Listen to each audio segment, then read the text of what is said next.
வணக்கம் மக்களே, மீண்டும் ஒரு காணொளியில் சந்திப்பதில் மகிழ்ச்சி. இன்றைய காணொளியில் எதை பற்றி பார்க்க போகின்றோம் என்று சொன்னால், சொல்லிவிடும், இன்றைக்கு இந்திய மக்களுக்கு 80வது சுதந்திர தின வாழ்த்துக்கள், விடுதலை நாள் வாழ்த்துக்கள் என்று சொல்லுவோம். அது தமிழ்நாட்டு மக்களுக்கு பொருத்தமாக இருக்கும். இன்றைக்கு என்னத்தை பார்க்க போகின்றோம் என்று சொன்னால், சுதந்திர தினத்தில் நடந்த நாங்கள் ரசிக்கக்கூடிய நிகழ்வுகள், சிலர் துன்பப்படக்கூடிய நிகழ்வுகளை பற்றி தான் பார்க்க போன்றோம். என்னென்று சொன்னால், சுதந்திர தினத்துக்கு தெரியும் தானே, ஜோர்ஜ் கோட்டையில் முதலமைச்சர் கொடியேற்றுவார். அந்த அணிவகுப்புகள் எல்லாம் நடக்கும். எல்லாம் பார்க்கறதுக்கு நல்லா இருக்கும். அப்போ நேற்றில் இருந்து இந்த தாவேகா வாரியர்ஸ், விர்ச்சுவல் வாரியர்ஸ்ல இருந்து பழைய புதிய அணில் குஞ்சுகளில் இருந்து எல்லாம் தயாராக இருந்தது. நாங்கள் கொண்டாட போகின்றோம். முதல் முறையாக எங்களின் தளபதி கோட்டையில் கொடியேற்ற போகின்றார். முதலமைச்சரானுடன் இதுதான் முதலாவது சுதந்திர தினம். இதை நாங்கள் விமர்சையாக கொண்டாட போகின்றோம் என்று. அப்போ நாளும் முடிந்து விட்டது. முதலமைச்சரும் வந்து விட்டார். அங்கே பார்த்தால் கூடவே இன்னொருவரும் வந்து விட்டார். அதற்கு பிறகுதான் இந்த கூச்சலும் கூப்பாடும் தொடங்கிவிட்டது. ஏனென்று சொன்னால், நடிகை திரிஷாவும் முன் வரிசையில் விஜயின் தாய் தந்தையுடன் அமர்ந்து விட்டார். இந்த நிகழ்வுகளை பார்ப்பதற்கு, இந்த அரசு நிகழ்வுகளை பார்ப்பதற்கு, முதலமைச்சர் கொடியேற்றுவதை பார்ப்பதற்கு முதலாவது ஆளாக திரிஷாவும் அவரின் தாயும் அமர்ந்து விட்டனர், விஜயின் அப்பாவுக்கும் அம்மாவுக்கும் பக்கத்தில். இதனுடன் தான் இவர்களுக்கு தொடங்கிவிட்டது, விஜயின் ரசிகர்களுக்கு தொடங்கிவிட்டது, விஜயின் தொண்டர்களுக்கு தொடங்கிவிட்டது கூச்சலும் கூப்பாடும். என்ன இது, எங்களுக்கு ஒரு மகிழ்ச்சியான நாளே இல்லையா இந்த வாழ்க்கையில் என்ற கணக்குக்கு போய்விட்டனர் இந்த அணில் குஞ்சுகள்.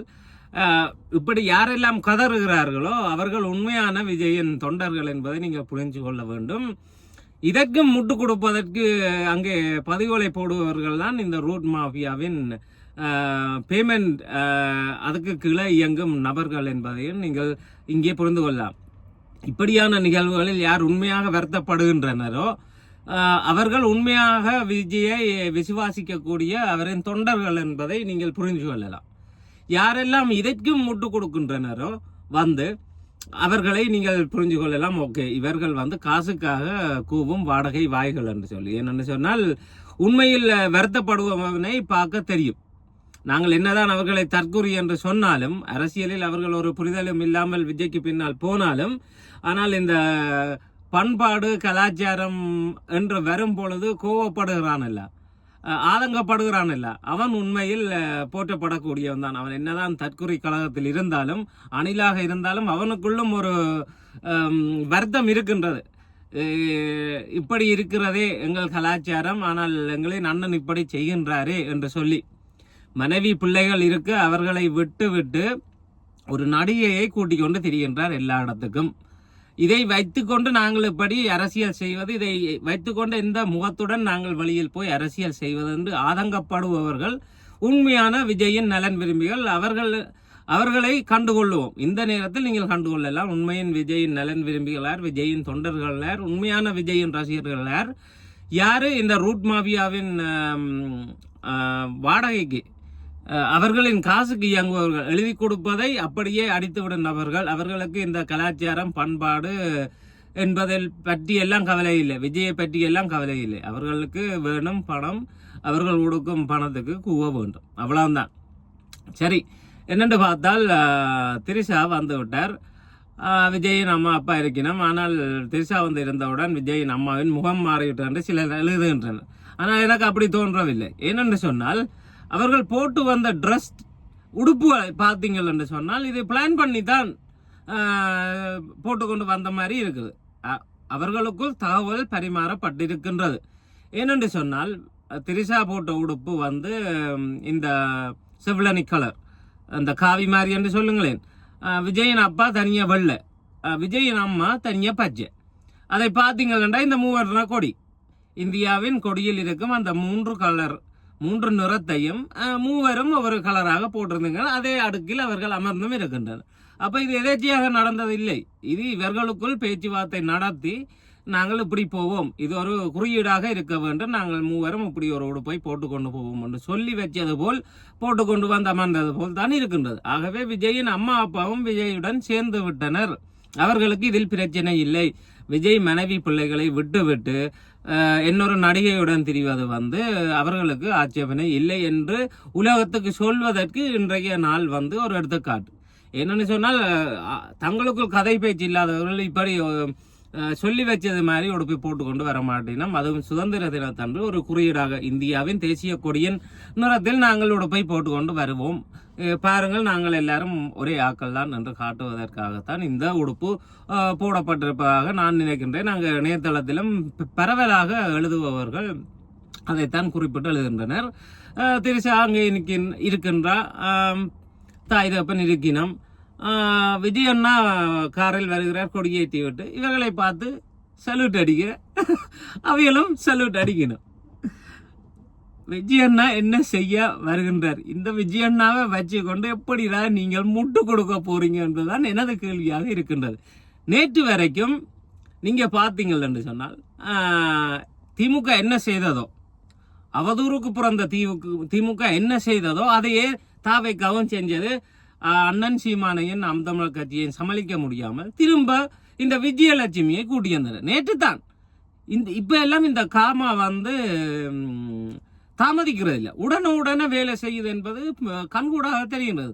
நேற்றைக்கு விஜயலட்சுமியை கூட்டியந்து அவதூறு பேச விட்ட வாய்கள் இன்றைக்கு பேச முடியாமல் அதே விஜய் அண்ணாவை எதிர்த்து திரும்பி கேள்வி கேட்கின்றது. நீங்க ஏன் இப்படி செய்கின்ற என்று சொல்லி ஒரு பொம்பளையை வச்சு ஒரு உண்மையான சம்பவங்கள் நடந்தாலும் பிரச்சனை இல்லை. சரி, உலகில் அனைவரும் காதல் செய்வனர், ஆனால் காதல் செய்யும் அனைவரும் ஒன்றாக வாழ்வதில்லை, முறிவுகள் ஏற்பட்டு பிரிந்து செல்வது வளமை.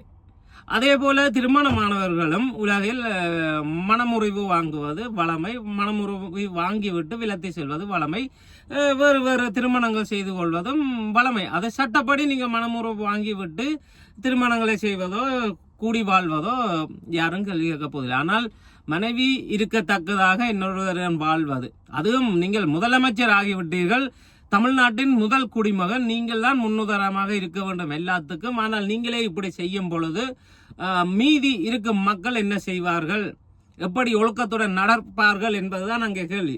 ஆகவே இந்த தாவேகாவினர் திமுக என்ன செய்ததோ, அவதூறுக்கு பிறந்தவர்கள் என்ன செய்தார்களோ, அரசியல் செய்யாமல் இந்த பெண்களை கூட்டிக் கொண்டு வருவது திராவிடத்தனம் என்று பலமுறை நாங்கள் சொல்லியும் அதே திராவிடத்தனத்தை இந்த தாவேகாவினரும் விஜயலட்சுமியை கூட்டி வந்து இன்ஸ்டாகிராமில் காணொலி போட, அங்கே போகும் இந்த விர்ச்சுவல் வாரியர்ஸ், அக்கா நீங்கள் இன்ஸ்டாகிராமுடன் நிற்காதீர்கள், யூடியூப், ட்விட்டர், ஃபேஸ்புக் என்று எல்லா இடத்திலும் காணொலியை போடுங்கள், இந்த சீமானை வெளுத்து விடுங்கள் என்று சொல்லி சாட்டைக்கு போட்டியாக இவாவை கொண்டு வருகின்றோம் என்று சொல்லி நேற்றைக்கு தான் கொண்டு வந்தனர்.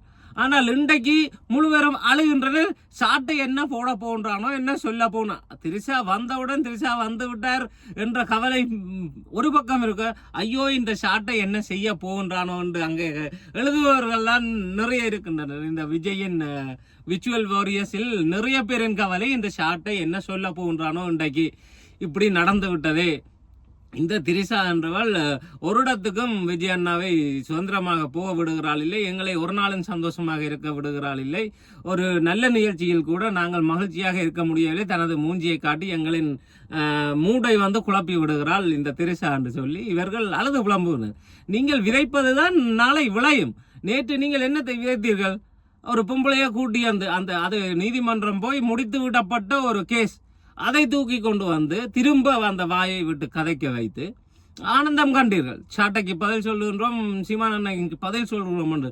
அரசியலுக்கு அரசியல் பதில் சொல்லுங்கள். அதை விட்டு நீங்கள் அவதூறு பேசினால் அது உங்களுக்கே திரும்ப போய் முடியும். பாருங்கள், இன்றைக்கு உங்களால் ஒன்றும் பேச முடியவில்லை.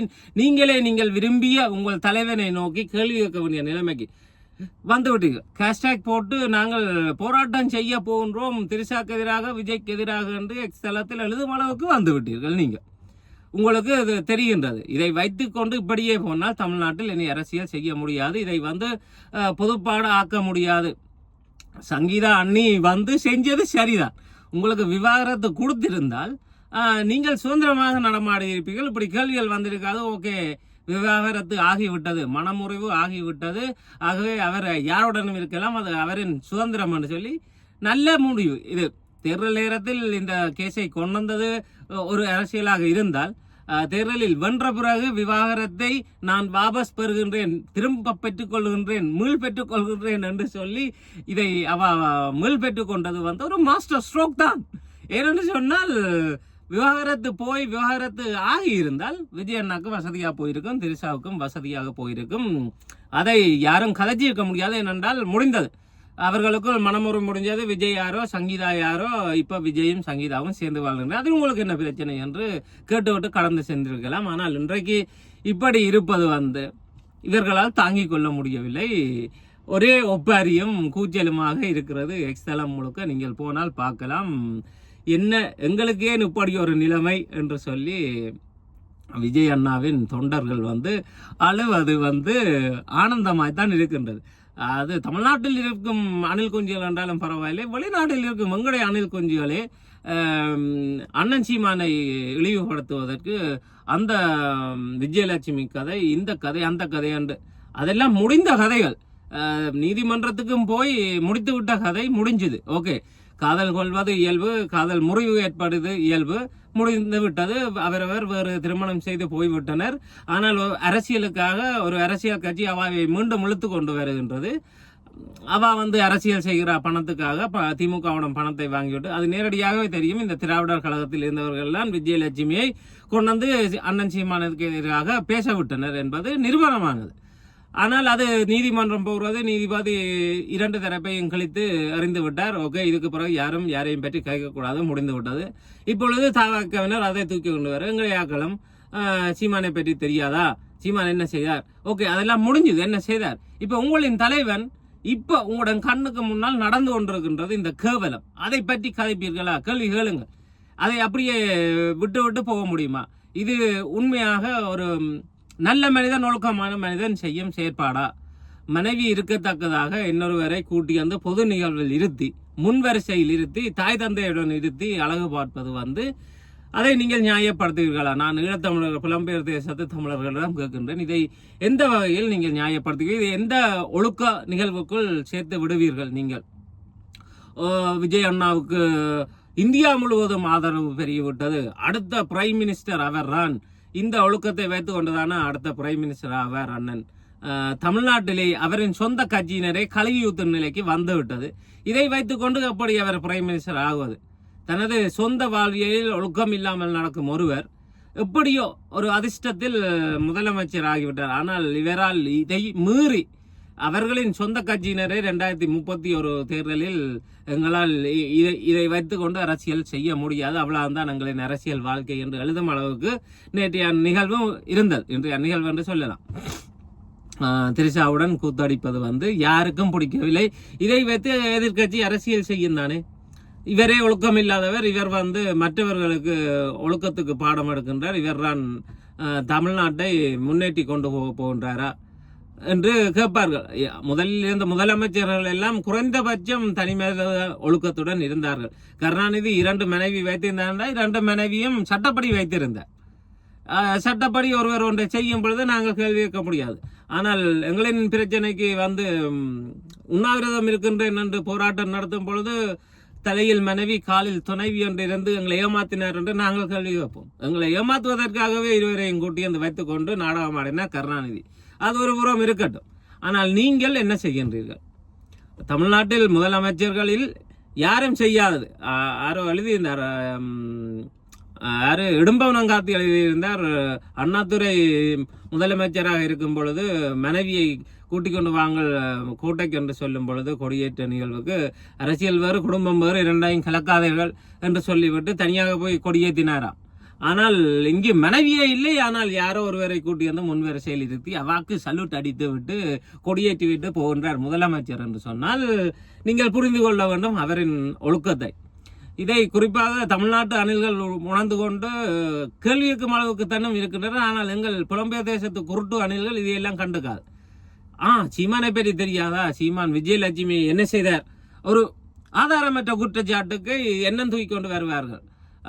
அண்ணன் சீமானை கேள்வி கேட்பது இது உங்கள் கண் முன்னே நடக்கின்றது. சரி, எதிர்கட்சியாக இருக்கும் சீமானை பற்றி கேள்வி கேட்கின்றீர்கள், இப்பொழுது ஆட்சியில் இருக்கும் விஜய் இப்படி செய்கிறார், கேள்வி கேளுங்கள். உங்கள் எத்தனை பேர் இதை கேட்டு காணொலி போடுகிறீர்கள் என்று நான் பார்க்கத்தான் போகின்றேன். பார்ப்போம் எங்களுடைய ஆக்கள் என்ன செய்யணும்னு சொல்லி. இதுக்கு முட்டு கொடுத்து கொண்டு ஏதாவது தூக்கி கொண்டு வந்தால் அவ்வளவுதான் உங்களை நிறைவு, உங்களை தவிட்டு தற்கூறியல் என்றுதான் நாங்கள் மீண்டும் மீண்டும் சொல்வோம் என்பதில் ஐயம் வேண்டாம் உங்களுக்கு.